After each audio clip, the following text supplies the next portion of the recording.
Hello and welcome to today's webinar brought to you by FSB. So my name is Candy and I'll be your host for the next 60 minutes. Today I am delighted to be joined today by our panelist Phil Agnew from the leading marketing podcast Nudge, who will be sharing his insights and experience on today's topic. So, what will we be covering today? So, in today's session, we will cover the proven psychological principles that boost attention, trust, and sales, how top global brands use behavioural science to gain a competitive edge, and simple zero cost changes that you can implement right away for measurable impact. Now, you'll see today at the bottom of your screen that we do have the opportunity for you to post questions. So there is a Q&A button that you can use. So we'll aim to answer as many of these questions as we can during the session and after Phil's talk. And we'll also maybe cover some of those questions that some of you submitted in advance. But crucially, the session is going to be recorded and quite shortly after the webinar, it will be available on our on-demand page, just in case you'd like to watch it again. And if you're registered for today's session, you will receive an email with that crucial recording link and any resources that have been mentioned during the session. So, after that introduction, I've got the pleasure of handing over to Phil Agnew. As I said, Phil runs the leading #1 marketing podcast, Nudge. It's guaranteed to be a fantastic and fascinating talk. And I know there'll be lots of questions at the end of today's session. So, Phil, I'm going to hand over to you. Thanks very much, Candy. Yeah, thank you so much for inviting me. Thanks for having me today. Hello, everyone. It looks like we've got really good numbers who have signed up, which is very, very lovely. So thank you all for coming along today. I'm really excited to talk to you all about really my favorite topic, which is the psychology of great marketing. My plan is to share 34 different nudges that you can use to improve your business. Most of them are cost free.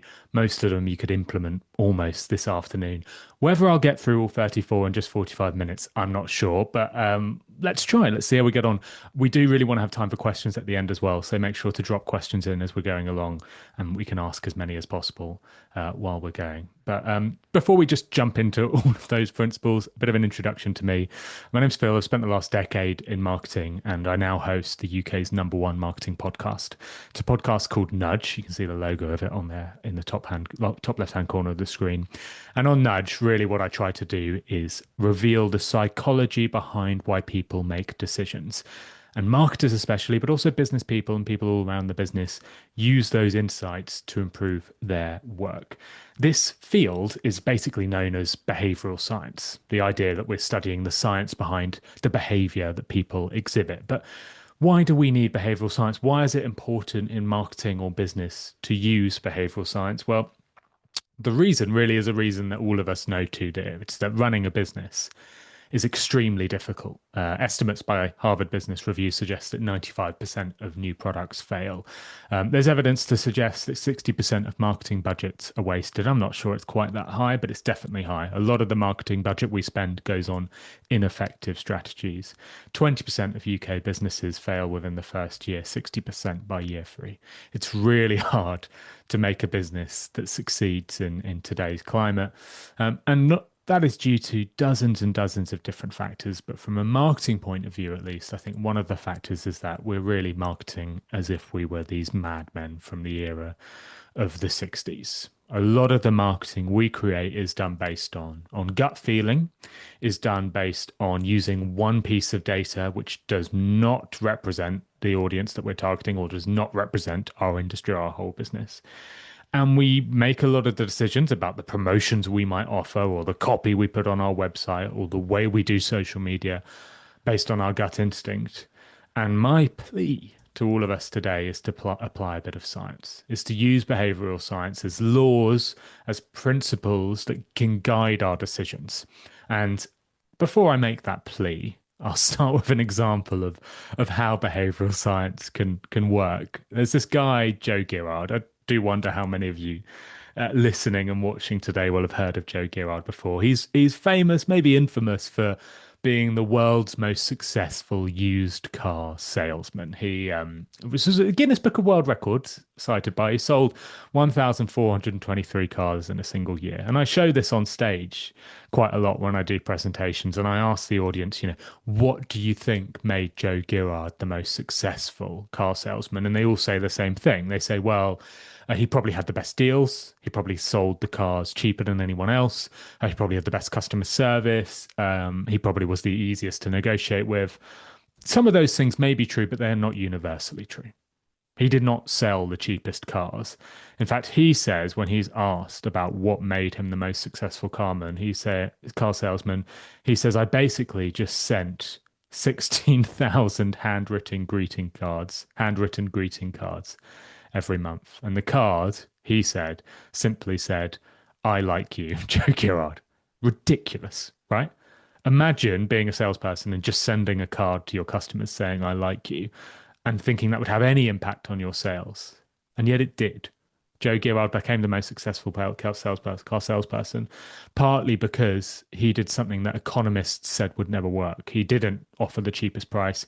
He just sent a letter saying people like him. This triggered something called reciprocity.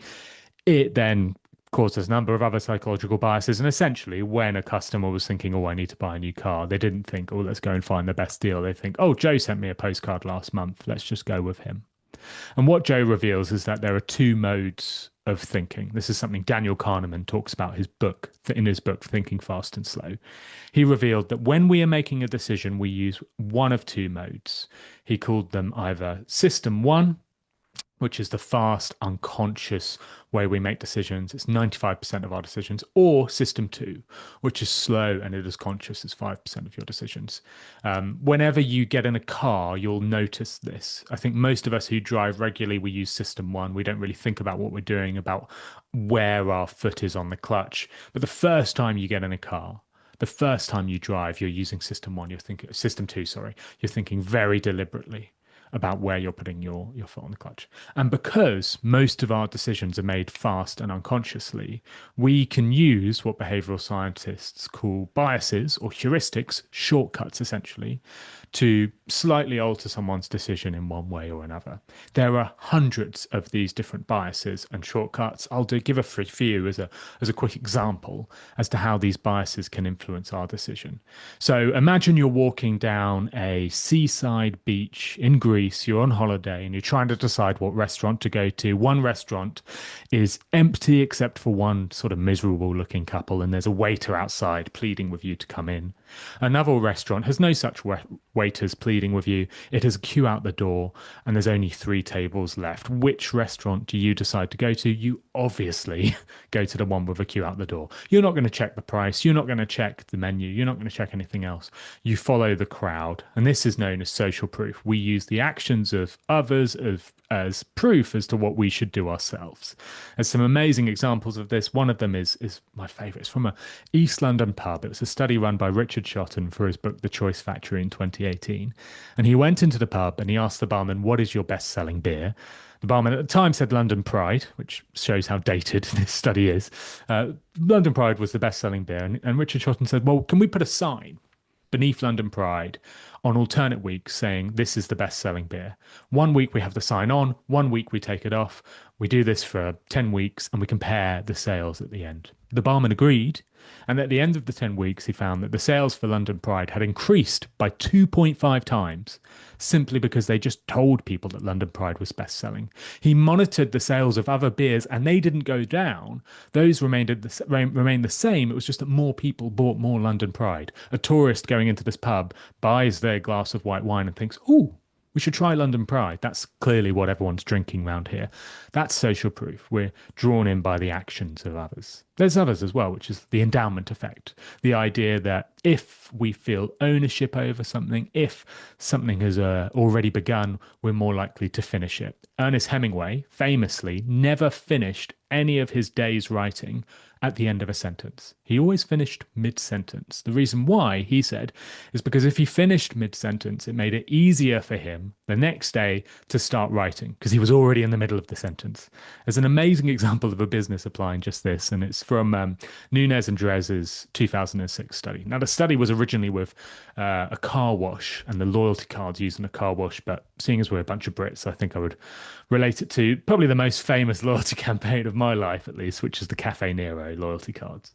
And so in the study, they give customers who are going to this cafe a loyalty card once they buy a coffee, except there are two variations. One group gets a loyalty card with 7 stamps needed to fill in order to get a free coffee. The other group gets a loyalty card with 9 stamps that you need to fill in, except when the barista hands over the 9-stamp variant, he or she plugs in the first 2 stamps. She gets the ball rolling. She starts the action. She gets the task on its way. Nunez and Drez then measure exactly how many times people go back to the coffee shop or the car wash, and how many times they actually buy coffees, and how many times, and if they're likely to actually complete this coffee. Now, economists would look at these 2 loyalty cards and say they're identical. In both scenarios, the customer needs to buy 7 more coffees in order to get the 8th for free. But a behavioral scientist would look at this and say they are very different. In one scenario, the task has already begun. In the other scenario, it hasn't started at all.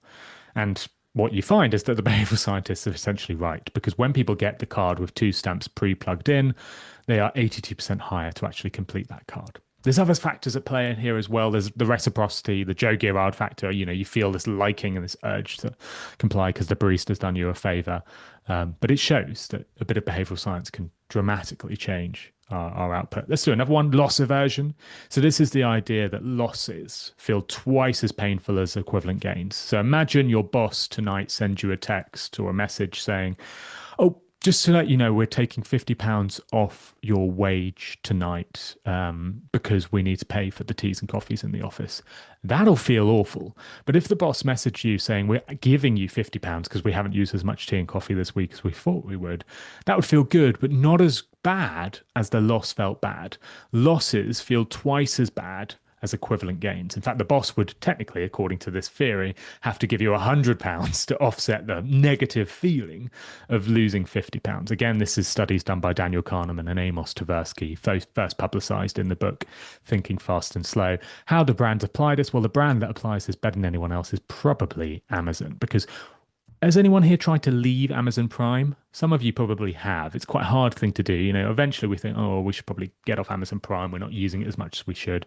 I tried to do this in 2019, and I realized that they use loss aversion extensively in their messaging to try and stop me from leaving. When you try and leave, they don't talk about all the benefits you get as an Amazon Prime customer. They don't say, oh, we offer free delivery and exclusive benefits.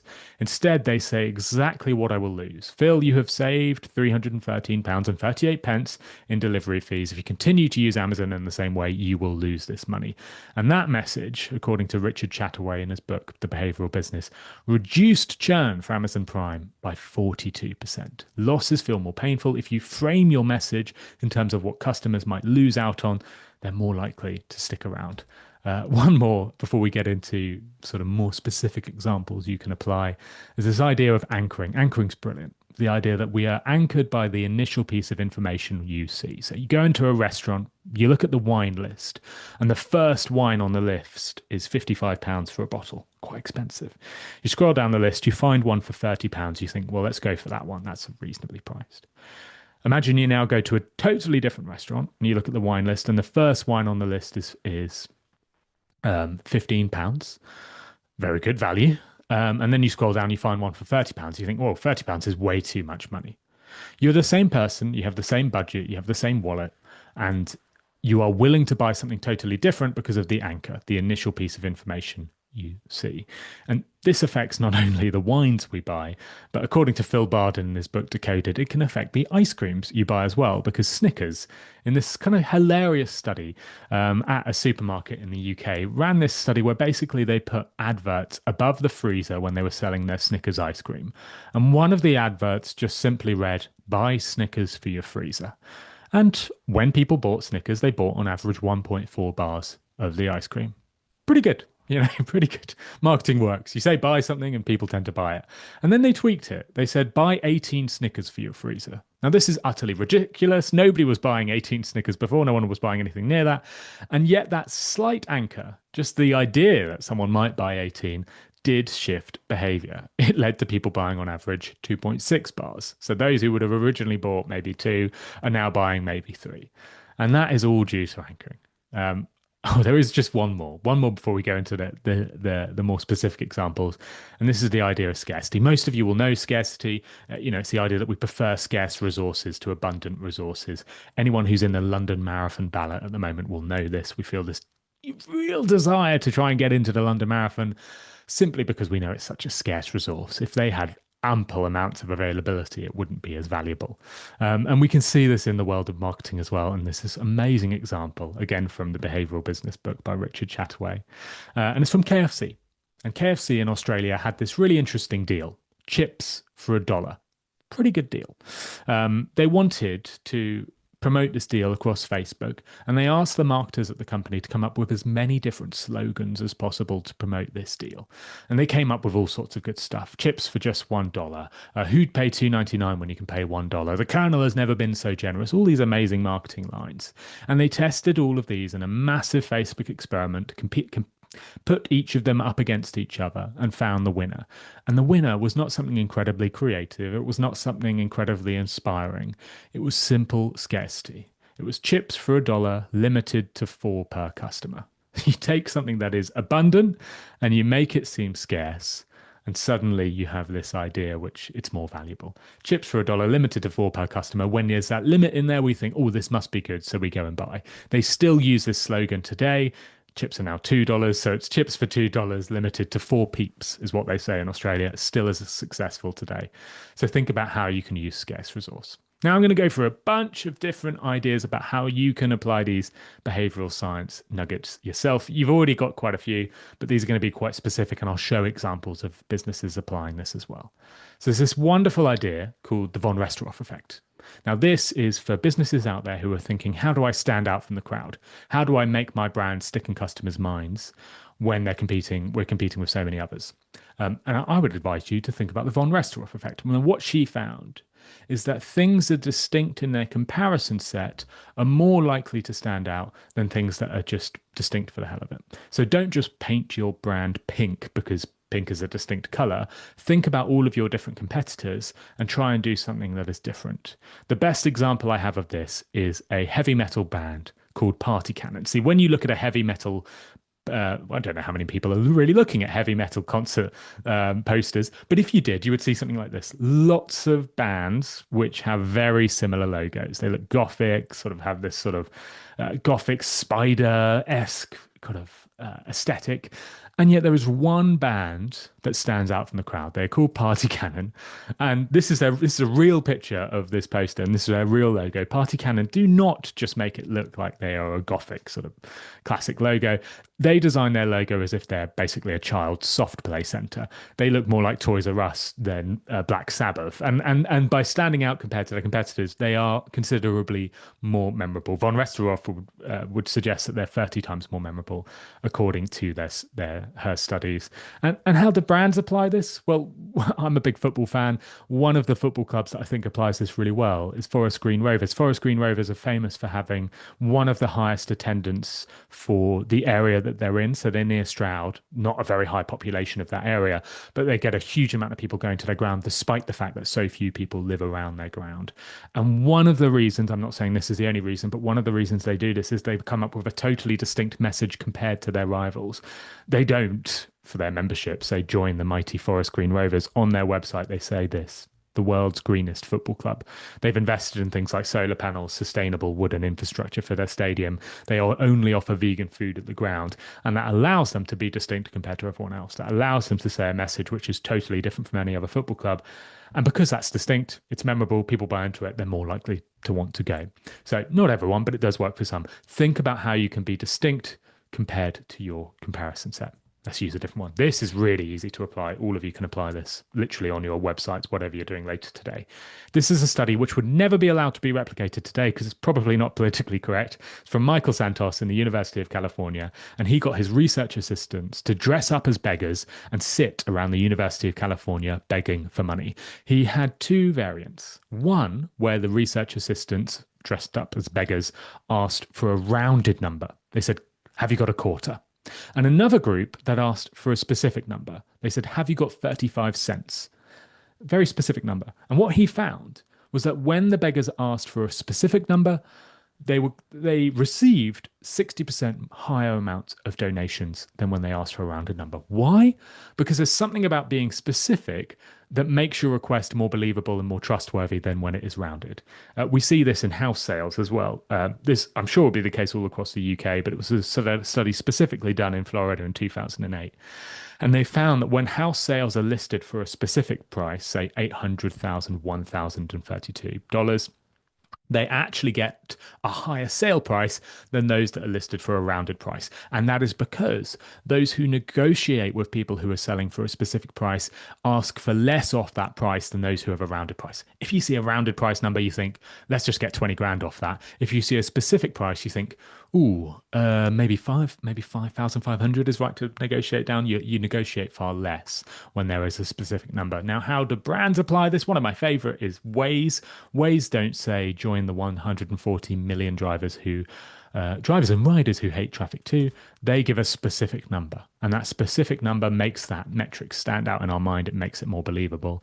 My actual favorite example of this, though, is this Brain FM. They do not say, so Brain FM, to explain, music you listen to, which apparently is going to make your brain more engaged with the task you're doing on your computer.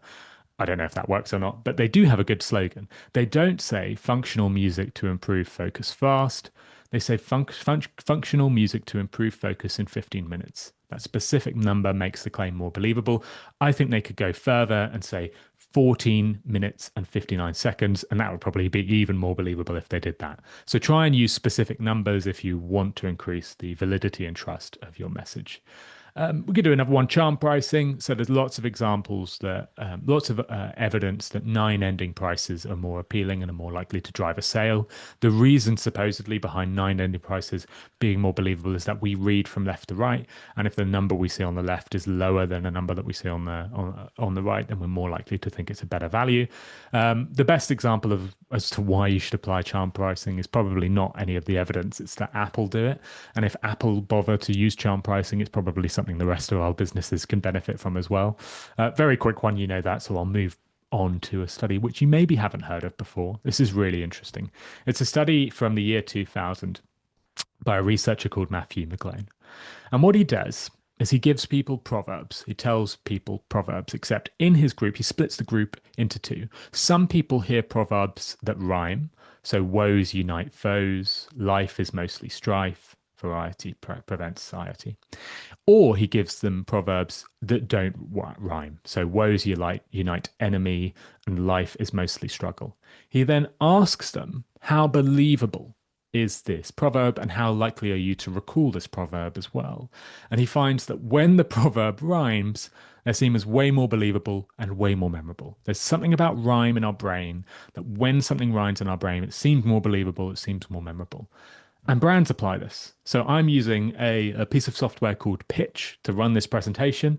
And Pitch on their website, at least when I was making the study, they didn't tell people to swap to Pitch. They told people switch to Pitch. It's very subtle, but that's slightly more memorable, slightly more believable. My favorite example of this though is from Tesco. And I'm sure many of you will see this. There's another one actually, which I don't have next, which I'll use, which is if you drive to your son or daughter's primary school, you will almost certainly see a sign outside the primary school which says, show you care, park elsewhere. That is far better at encouraging parents to actually park elsewhere than saying $10 or £10 penalty if you park outside the school. But my favorite example comes from Tesco. They need people to buy their reduced products. They need to convince people that these reduced products are still edible and are still good. They don't say buy our reduced products, they're still fresh. They say reduced in price, just as nice. And I love the irony of this, or I love the literacy of this, which is that I think this message works really well. And I saw it in a store where all of the reduced products had already been bought. So maybe there is something in that. That in making something rhyme, we believe it more. It's more believable. Let's do a slightly different one. This is the idea of the labor illusion. So we value things more when we see the effort that has gone into it. This is from Mike Norton and Ryan Bruell's study from Harvard in 2011. They ran this study in Harvard cafeteria. And what they did in the study is the people dining in the cafeteria, in some days, they didn't see the chefs cooking their meals. The sort of glass was made opaque, so they couldn't see the chefs in the kitchen. And in other days, they made that glass transparent. So you could see the chef cooking your meal. You could see the chef preparing what you were going to eat. And then they asked them, how much were you willing to pay for the meal? How much do you enjoy the meal? All of these different things. And they find across the board, when you can see the chef cooking your meal, you enjoy your meal more, you're willing to pay more for it. So this is the idea that when we see the labor behind the work, we're more likely to enjoy it. It's why if you do a tour of the Guinness storeroom in Dublin, you'd be willing to pay far more for a pint of Guinness than if you hadn't seen behind the scenes. I tried to apply this in a very literal way. So I run a podcast, as you know. I try to get people to listen to that podcast. I do a bunch of Reddit ads to try and persuade people to listen. And for my end of year episode, I decided to run an experiment. I did 2 ads. I spent $100 and I promoted both ads to the same amount. One said, learn 6 memorable marketing lessons behind the podcast, Lessons with Nudge, the podcast that simplifies the science behind great marketing. The other talked about the effort and labor I put in. It said I'd spent 480 minutes, bit of specific number bias there as well, listening to marketing experts over the past past year on my podcast. Here are the best 6 lessons I've learned. The original got a click-through rate of 0.07. The variant got a 45% higher click-through rate. 0.1. So showing the effort I put into my podcast seemed to make people more likely to listen. I ran another study with a focus group, which proved this as well. When I told people that my TikTok videos took 3 weeks to create, my focus group said they were 35% better, and my TikTok videos are rubbish. So that's quite impressive. But I think Uber Eats, and I think other companies could apply this in different ways. So this is what happens. This is what you'll see if you go to ubereats.com, order food to your door. And I think if you knew about the labor illusion, you could come up with a much better way of defining this. You could say something like 426 chefs are cooking near you. What a great way to increase the appeal and desire of the product that you're creating. I'll skip that one. I'll go to this one. So power of free. This is the idea that we're drawn in by things that are free. We place extra value on free offers. It was originally discovered, or amplified, I should say, by the researcher Dan Ariely. And in his study, he got people to pick between a Hershey's Kiss, which for us Brits is a really low value chocolate, or a Lindt. Everyone here knows that a Lindt is really nice. In the first scenario, the Hershey's Kiss costs 1 cent, 1 penny, and the Lindt cost 30 cents, 30 pennies. Almost everyone chose the Lindt chocolate. It's just way nicer. In the second study, he reduces the price of both chocolates by 1 cent, 1 penny. Now the Hershey's Kiss becomes free, the Lindt chocolate becomes 29 cents. An economist should say that should make no difference in demand, they're the same. A behavioral scientist will say no, if something's for free, we'll want it more. And it's true. The vast majority of people in Dan Ariely's study, when the Hershey's Kiss became free, picked the Hershey's Kiss over the Lindt chocolate. We have this desire to go for things that are free. And this is a great example of Amazon doing this. So they don't say we're giving you 10% off your Amazon Prime 12-month subscription to sign up. They say we'll give you 30 days free. They reframe an offer, which is just a percentage off offer, by talking about what you get for free. And you can think about how you could do the same. How could you add something for free in your offer rather than just talking about the percentage off? Because people are drawn in more by free things than they are simple percentages off. Now, I want to do another really interesting one for anyone who's selling something perhaps on a subscription, or that gives the option for people to buy on a monthly or yearly rate. Think about this thing called hyperbolic discounting. Hyperbolic discounting essentially suggests that broken down prices look more appealing. There is something about looking at a big price and breaking it down to a smaller number that makes it seem more appealing. So this was popularized by Richard Shotton in his book, The Choice Factory. He showed people ads for the all-new Mazda 2, and he basically showcase the ads in different ways. So sometimes they show the per year price, sometimes per month, sometimes per week, sometimes per day. This isn't new, stuff that you've probably seen dozens and dozens of times, but this was the first time I'd seen a researcher analyze the willingness to pay based on each of these prices. And it really shocked me because the willingness to pay increased dramatically based on the smaller number. The jump from per year to per month, especially, was quite considerable. So think about how you can break down your price in different ways. Maybe, Huel do this very well. They don't say buy Huel. This is the meal replacement kit for £30. They say it's £1.38 per meal. Or you could say, for example, I sell a product and I talk about the fact that it costs just less than £1 a day, less than a coffee a week, that sort of thing. Another company that does this is a company called Descript. They don't show the yearly price, they show the monthly price on their product, and that makes it slightly more alluring.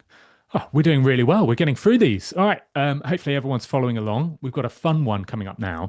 This is an amazing study done in Sweden in 2010, and we all have driven past a speed camera, and we get quite nervous when we drive past the speed camera because we do not want to get a fine. We change our behavior to avoid the risk. Sweden came up with something totally different. Rather than fining people for going over the speed limit, everyone who went under the speed limit was entered into a lottery with a chance to win all of the money generated by the speeding tickets in Sweden. What an amazing way to reframe speeding cameras, right? So rather than being fined if you go over, if you go under, you are potentially drawn into a lottery. You will be drawn into a lottery and you potentially have the chance of winning. And in Stockholm, in the study, and this is just one study in just one city, they found that it reduced speeding by 22%. And one of the reasons this works is because we have this preference for variable rewards. We feel this desire to do something if we have a chance of winning something. We like a gamble, we like a lottery. And there are so many ways that brands apply this. I'll give you two examples that I think you could use to benefit from variable rewards in your business. The first, anyone with Octopus Energy will know this Wheel of Fortune, incredibly smart way to encourage people to leave their meter readings. So for years with British Gas and other suppliers, I always found leaving a meter reading an absolute bore, didn't want to do it, often missed it, got worse prices because of it. I joined Octopus Energy, and every time I left a meter reading, I got to spin a Wheel of Fortune with the chance of winning something, with the chance of winning a variable reward. It totally changed my approach to leaving meter readings, and it's simply because they're making the most of this idea of a variable reward. We're more likely to do something if if we feel there's a chance of winning something bigger. The best example I have of this is I was in Thailand in 2024, lucky me, and I was at this restaurant. And this restaurant, by the way, had an amazing reviews on Google, 706 5-star reviews. That's one of the reasons why we went there. And it was good. I mean, I wasn't going to leave a 5-star review myself. It wasn't that good, but it was good. And I finished my meal, and then I see this on the table, this sort of pamphlet, and it says, "Do you want to receive a surprise?" And because I'm just a basic human, obviously I did. It said to me, "Open the camera, scan the QR code, give us a review on Google, and contact our staff to receive a surprise." Now, I enjoyed my meal, so I was very happy to do this. I don't mind opening my camera, leaving a 5-star review on Google. It wasn't something I would have done otherwise, but I was happy to do it. Ran up happily to the counter thinking, oh, what a surprise am I going to get? And they gave me one of those date energy balls. Now, I've got nothing against those date energy balls, but if it had said, "Do you want to receive a date energy ball?" there's absolutely no way I would have engaged with this QR code whatsoever. The reason I engaged was not because of the prize, it was because there was a surprise, and that surprise led me to act. So think about how you can use this in your business. Even a very simple way. This is one of my sort of colleagues within my space, a person called Caitlin Bourgoin. When she asks people to sign up to her newsletter, she doesn't say new tips every week. She says, and this is a bit of American and probably not something we would do, but she says the first tip will blow your mind. Use a surprise, leave something unsaid, and that surprise will make people more likely to act. All right, we spoke about anchoring earlier. Remember when we spoke about anchoring in terms of the Snickers? I want to give a different example of anchoring. And again, I'm going to reference Huel. I said earlier about how they use hyperbolic discounting for that price per meal. But another thing they use anchoring to make their ingredients seem more relatable. So they don't say, when they talk in their ads about their products, 4.5 milligrams of protein or 0.5. milligrams of vitamin C, they use an anchor to make that far more relatable. They say more protein than 6 eggs, all the vitamin C of an orange, more omega-3 than a salmon fillet. And I think it's really important for us to think about how we can do this in our own business. How can we anchor our products and benefits to something that people can fixate on in their mind because it will make them more likely to buy. There are other amazing examples of this. This is an example of a study that's cited in The Power of Moments, which is by the Heath brothers. And they did this study with teachers. And when the teacher anchored their feedback by saying, I have high expectations of you, so anchored the student in thinking that they're in high expectations in the teacher's mind, they saw a far higher engagement with the students. Students were far more likely to revisit their papers and try to improve them than when they simply gave them feedback without using anchoring at all. So a little example of anchoring there in terms of a very different world. But let's move on to another one. This is a really interesting one, generation effect. So if you're creating an ad, you want people to engage with your email, whatever else it might be. There's this amazing study from 2020 which suggests that if you leave something slightly unsaid, a bit like the curiosity gap, we'll be more likely to engage with it. So this is a study by so this is a study where people were shown company names: HSBC, Ford, McDonald's, Amazon, Facebook, and they asked them to remember as many of these names as possible. But a different group of people received the same company, except a letter was removed from the name. H blank BC, McDonald's but with the O removed, Amazon with the A removed, Facebook with the A removed. And then they ask people to remember as many of these brands as possible, and they find something really interesting. People are more likely to remember the brand when there was a letter removed. There was something about the puzzle, something about the engagement that made people more likely to engage. I think there are really interesting ways you can apply this. One is simply, think about ways that you can maybe leave something unsaid to let your customers try and guess or think more diligently about what you're offering. A more literal example is this from gutcheck.com.au. I won't read it out, but it's kind of self-explanatory. It's something that looks like a typo. It will grab your attention, definitely. And then when you read a bit closer, you realize, oh, they've used the generation effect to sort of catch my eye. And it would help the 60% of Australians who don't currently pre-test for bowel cancer probably be more likely to go and pre-test for bowel cancer. So generation effect there. This is probably my favorite bias of all. It's called the input bias. I spoke a bit about it earlier when I talked about the Harvard canteen and seeing chef cooking a meal.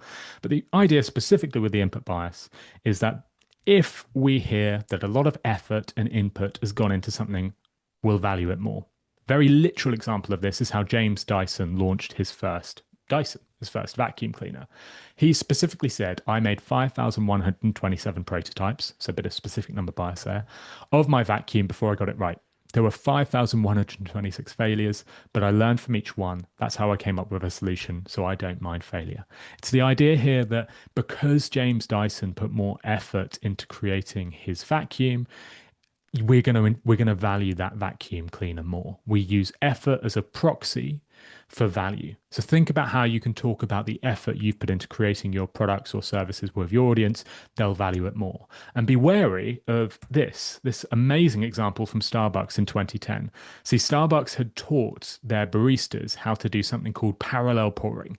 This is where a barista can get 2 espressos going at once, can get 4 cups underneath, create 4 lattes, big jug of milk, big jug of alternative milk, can essentially serve 4 customers at once, and it massively sped up how quick customers got their coffees at Starbucks across Americas. The economists at Starbucks said, this is brilliant. This is going to change the way we run the business. We'll be able to serve people far faster than ever before. And yet, as soon as they started implementing these at specific stores, at those specific stores, Starbucks received a number of complaints about the quality of the coffee dropping dramatically. Quality assurance testers had gone into Starbucks and they could not taste the difference between the Starbucks coffee.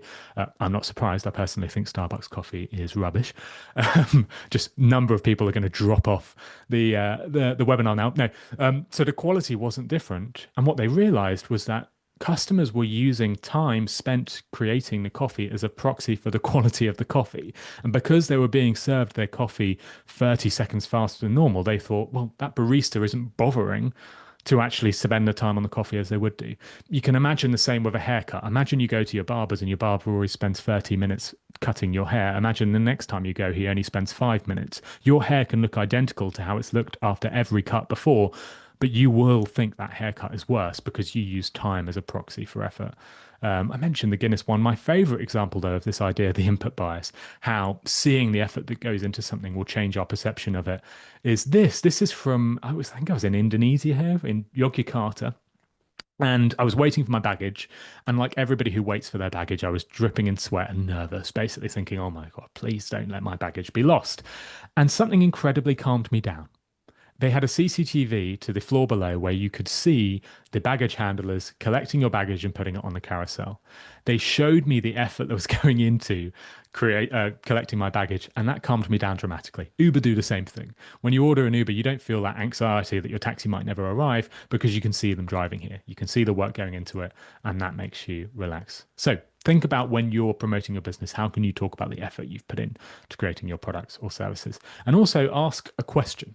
Ask a question when you're writing your emails, when you're creating your social posts, because questions have this incredible power on us. This was from a 2004 study by Robert Berkrank, and really literal study. They showed one group of people an ad for Avanti shoes saying wearing Avanti shoes can reduce your risk of arthritis, and another where they get the same fact, but they frame it as a question. They said, did you know that wearing Avanti shoes could reduce your risk of arthritis? Turns out, when people see the question, their positivity increases dramatically and their recall does as well. Likewise, I tested this. I've told you before how I use Reddit ads. In this scenario, I said either ditch boring business podcasts, try nudge. And I did the same message, but in a question. Bored of boring business podcasts, try nudge. And that slight question increased my click-through rate by 15%. Another real important thing to do when you're creating your ads and your slogans is to always think when you're writing, how can I be more concrete and how can I be less abstract? So Apple did this famously. When Steve Jobs launched the iPad, he didn't say iPod. He didn't say MP3 in full motion. That's meaningless jargon. He said iPod, 1,000 songs in your pocket. That's concrete, something we can visualize, something that sticks in the mind. Now, this study from 2021 by Richard Schott and Mike Trehan and Leo Bidet tested this specifically. They showed people slogans that were either abstract, ethical vision, wholesome nutrition, central purpose, or visual. Things you can visualize: fast car, skinny jeans, cashew nut, money in your pocket. They found that there was an incredible increase in recall when they were concrete, an 8 times increase in recall. Same has been found with food sales. Rather than talking about the grams in a product, which is quite hard to visualize, if you talk about the number of cookies, you're more likely to get more sales. Same is proven with iPod. Like I mentioned, they don't say MP3 in full motion. They say hello to the iPod, and that drives more sales. So think about how you can be concrete. Don't always opt for, it's really tempting within business to opt for something which is abstract because it's safe. It's safe to just say we've got innovative quality. It's really hard to say something concrete which proves it. But if you can find the 1,000 songs in your pocket line, you will have a marketing slogan that is far more memorable and far more likely to engage people. Now, I'm going to have to skip through a couple. In fact, I would like to do this one. Maybe this is the one I can finish on before we go to questions, and one more after this. But this is the idea that we prefer imperfection. So it's called the Prattville effect. It was a study that was run by a researcher called Elliot Aronson, an amazing researcher. He recorded a quiz contestant answer a bunch of quiz questions perfectly. So this person looked really, really smart. But then at the end of the quiz contestant spilt coffee all on their white shirt and made a bit of a fool of themselves. So smart person, but clumsy. He shows to an audience this video of the quiz contestant answering all the questions correctly and then spilling coffee down himself, and asks them, how likable is this person? But a separate group of people see the same video of the quiz contestant answering the questions correctly, but the part where he spills coffee down himself is cut out. He then asks both groups how likable is the person, and he finds that when the smart person shows a flaw, he is viewed as considerably more likable than when he shows no flaw at all. When we reveal a weakness in a counterintuitive way, our customers are more drawn in, they're more likely to value us. Adam Ferrier did this study with cookies and found that when there's slight imperfections around the cookie, like not a smooth edge versus a rough edge, people prefer the rough edge. I tested this as well. Another Reddit ad for you. I told people 5 reasons why you shouldn't listen to nudge. And they're really tongue-in-cheek points, like you'll realize how useless your marketing degree was. That's a bit of a harsh line I use there. But that was 4 times more effective than basically the same message in a positive light. So saying 5 reasons why you should listen to nudge. And loads of brands apply this. You see Marmite applying this, saying, are you a lover or a hater? KFC, when they apologized for running out of chicken. Oatly do this. Stella Artois' famous reassuringly expensive slogan. That was a great example of using a weakness to highlight a strength. Avis say we're only number 2 in rental cars, so we try harder. But one of my favorite examples is the Hans Brinker Budget Hotel in Amsterdam. They put this ad, this amazing ad in a newspaper, and they say free wireless available with the neighbour's password. What a ridiculous weakness, highlighting a weakness, and yet that probably stands out, probably makes people more likely to engage. And also, if you were to go to Scandinavia, a few years back, or specifically if you were going to go to Helsinki, the slogan that they put up outside the airport when people walked in was not "Welcome to Helsinki, the daughter of the Baltic." It was "Nobody in their right mind would come to Helsinki in November except you, you badass. Welcome." What a great way of reframing a negative and making it into a positive. Now, to finish, look at this. I have so many I couldn't include. You will get the slides if you want, so you can look through these at your own pace.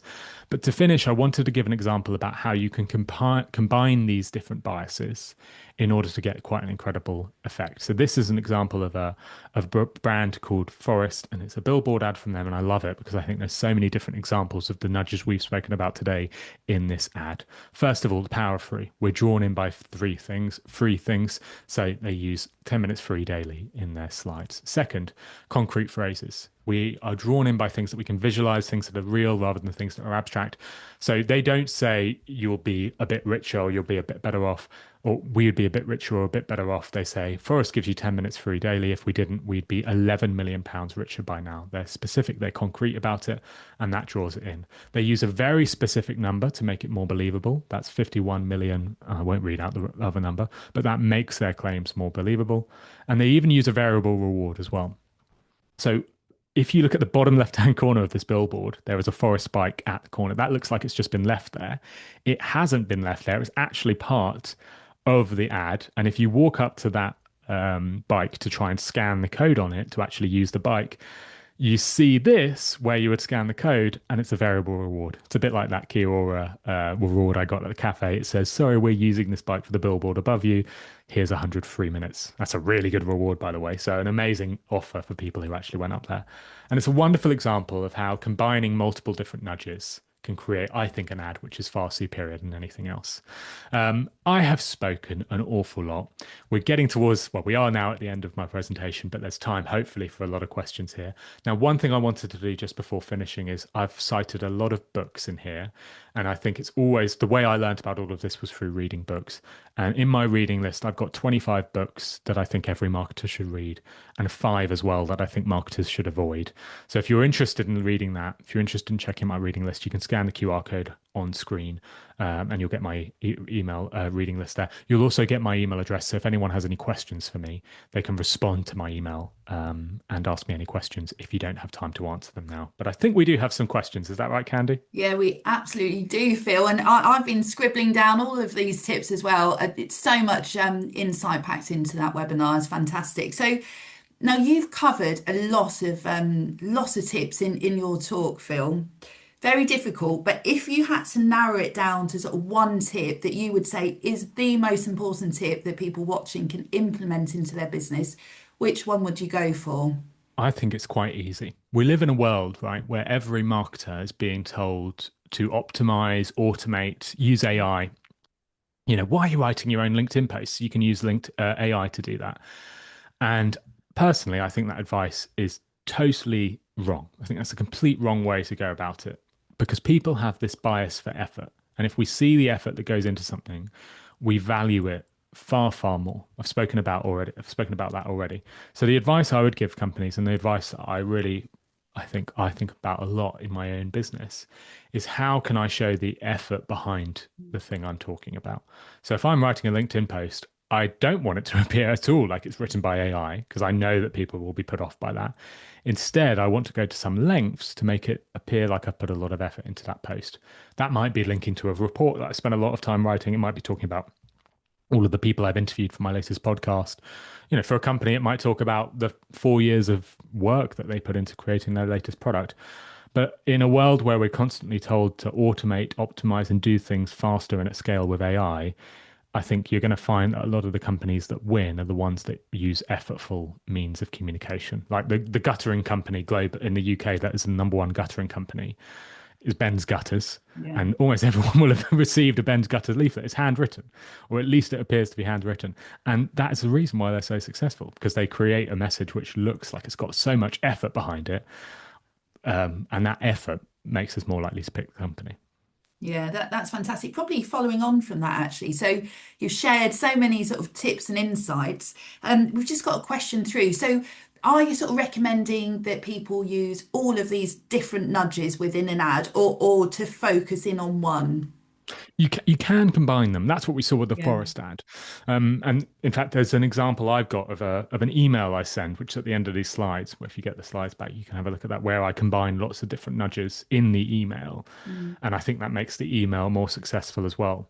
But it just depends. I mean, the main thing I would say is when you're creating your marketing and you're writing something, or you're creating a campaign, most of what we do is just on gut instinct. We're just thinking, well, I think this will work. I think whenever you feel that, think to yourself, well, is there a bit of behavioral science that I could add here? Is there something I could do? And that could just be the most simple would probably be social proof. Just telling people Yeah. thousands of customers like you tend to buy this product. Really easy way to use a bit of social proof, or saying this is our most popular product. That's really easy way. You can combine that, you can use more, but my sort of pitch to you folks is not to start combining loads of different nudges together. It's just to start thinking at different stages of your creation of your marketing. How can I apply a bit of behavioral science to this to make it slightly more effective? Yeah, that's really interesting. So the next question is around choice. Hmm. So number one, is there like an optimum number of choices that you can give a customer? And if you give a customer too many choices, can that impact on conversions? So Sheena Iyengar, this brilliant researcher who came on Nudge, spoke to me about this work. She did this study in the year 2000 in, I think it was Iowa supermarkets. And in the supermarkets on alternate weekends, she would set up a stall selling jam. On some weekends, she would sell just 7 types of jam: strawberry, blackberry, raspberry, the classics. And then on other weekends, she would sell 26 varieties of jam. So all the classics, and then chili jam, and then turmeric jam, and then I'm blanking on what other types of jam there are now. So there's apparently 26. And she compares the sales between those stores on different weekends. She runs it enough time to make sure it's not just influenced by the bank holiday weekend or whatever else it would be. And she finds something incredible. More people stop when you have more variety. So more people actually stopped at the store. It kind of makes sense because there's lots going on. Mm. But people were 10 times more likely to buy when there were fewer jams than when there were more. And this is counter to so much of our gut instinct. We think in order to get customers to buy, we need to offer them more and more and more. The more offer we give, the more choices we give them, the more likely they are to take action. But that is at odds with this real part of human behavior, which is this idea of choice paralysis. When you go on Netflix and you see there are 500 different TV shows you could watch tonight, you don't look through them all diligently and Mm. decide which to buy or which to watch. Feel choice paralysis. You don't know what to pick, and then you end up probably picking a TV show that you've watched 10 times before because you couldn't actually pick one because there was too much choice. Sheena Iyengar says that you should basically use 7 choices or less. Seven So, seems to be the optimum number. She did that. She's done multiple studies since then, but she said that's enough for people to compare. 7 or less. I think when you look at the world of especially sort of SaaS products and online products, it seems to be 3 or 4 tiers. And then now there's going to be people here that sell clothing brands, where you have 500 different choices. The point there is to never overwhelm them early on. So when they mm. come to your website, don't show all 500 different sweatshirts. Show the 7 top sellers. And the same with the search. Give them the option to go and find that long list if they need it, but don't present that up front. Yeah, that makes total sense. Thanks for that, Phil. Now we've got a number of people joining us today who sort of work in B2B, selling business services to other businesses. So obviously a lot of these tips are really fantastic if you're selling products, but if you're selling a service or marketing a service, which of these sort of nudges do you think are more beneficial? Yeah, well, it's hard to pick out any in particular because the reason these nudges work is not because they're targeted at consumers, it's because they're targeted at humans. The psychologists who ran these studies weren't just thinking about consumers, they were thinking about all types of human. They think about the human brain. The human brain has learned to value scarce resources. It's something that we've evolved to learn. If you're a hunter-gatherer and you find really good blackberries on the trees, which I was finding last night near my house, you want to pick as many as possible because they're scarce. They're only available once a year. So scarcity, although I used an example of how it works for KFC selling chips for $1, will also work in the B2B space. It will work if you say to a B2B customer, we're limiting sales of this to four per customer, because that B2B customer is still a human. They'll still act in the same way. As an amazing example, we talked about anchoring a lot in this presentation, about how if you set an anchor quite high, if you see a £50 bottle of wine at a menu on a menu, you might think the £30 is quite good value. In Robert Cialdini's book Influence, which is also on my reading list, he gives this great example of a B2B salesperson using anchoring. This B2B salesperson could never get people to buy. Whenever he revealed the price of his software, they would put off and say, oh, that's too high. That's not high. And the B2B salesman had read Robert Cialdini's points on anchoring, and he started to do this ridiculous claim where right before he clicked the slide to reveal the price, he said, oh, just to let you know, this won't cost you $1 million. And they all have a chuckle because it's kind of a bit of tongue-in-cheek Yeah. joke. And then he reveals the price. And simply because he had just said $1 million, the 20 grand a year software suddenly seemed much better value. And it's a one-off example, but he claims that it changed his sales career dramatically. It was the one thing that turned him to a failing salesman to a top salesman in the company. And it was just by using a subtle bit of anchoring. So I think this stuff Yeah, does work for B2B. And that's part of fantastic. it's So just testing it. we've got so many questions. I don't think we're going to get through them all. So obviously, it's very kind that you've offered for people to connect with you after the webinar. So I'll try and squeeze in probably just a couple more, which will give us a few minutes. So for sort of premium brands, are there any nudges that you think could work best?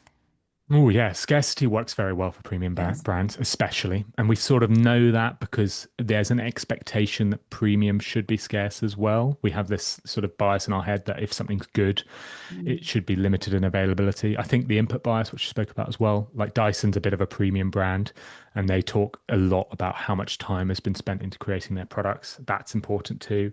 Apple's a premium brand, and I think one of the interesting things I shared about Apple is they still use nudges that most of us would think should only be used by low level brands like charm pricing. Apple still price you go to apple.com. I'm pretty sure every time I say this, I worry that they've changed it, but I'm pretty sure if you go to apple.com, every price ends in a nine. And I think that's a bit of a nudge for luxury brands to think, well, if the Apple do it, maybe I should do it as well. But maybe the most important one for premium brands, especially, is to think about distinctiveness. How do you stand out compared to your competitors? Because a lot of premium brands, especially if you're in fashion, retail, that sort of space, you want your customers, you want your customers, you want people who see your customers to know that your customer has bought something premium. Yeah. So why do Lamborghini color their cars in that horrible neon orange? Well, the only reason why is because it's distinct compared to every other Mm. car on the street, and that distinctiveness is almost what people want to buy. So have a think about that as well. I mean, God, there's probably hundreds I could go into, Candy, Yeah. but there's a couple. We'll just sort of squeeze in one more. So, just very quickly for charities, because we have people on here who sort of work for different charities. Is there a sort Yeah. of top tip for engaging your supporters? Yeah, I just did an episode with Elizabeth Dunn, who's this brilliant researcher, wrote the book Happy Money, and she's done a lot on giving money to charity. Any charity, I think Money is also in my reading list, but any charity should really read the book Happy Money because she talks, it's amazingly about how happy giving to charity makes people feel. Anyway, in the episode I've just been working on with her, she talks about this amazing example, and every charity will know it, but it still stuck out with me. They tested, I think it was, they got these students to run 50 different behavioral science tests to try and encourage people to donate more, all sorts of different things, Mm. everything we talked through today. And then they tested them. They actually sent these tests out to thousands of people. And the winner was the classic anchoring that charities do. They gave people a slider to pick how much to donate to charity. And when they added one line above that slider, which said most people donate £70 on average, it increased the donations by anything else. Brilliant. So finding ways to anchor people. It might not be that line. It might be the last donation or the highest donation was this or whatever else it might be. But anchoring seems to really work when it comes to giving money to charity. That's fantastic. And in sort of 10 seconds, if you can, what is your final top tip, Phil? Final top tip. The effort you put into something links to the value people get out of it. There's a reason why people thought Starbucks coffee tastes worse when it took longer. So it took less time. So think about that with what you're doing. You know, we're Yeah. always optimizing things to be quick and fast, and sometimes a handwritten note beats a typed up note.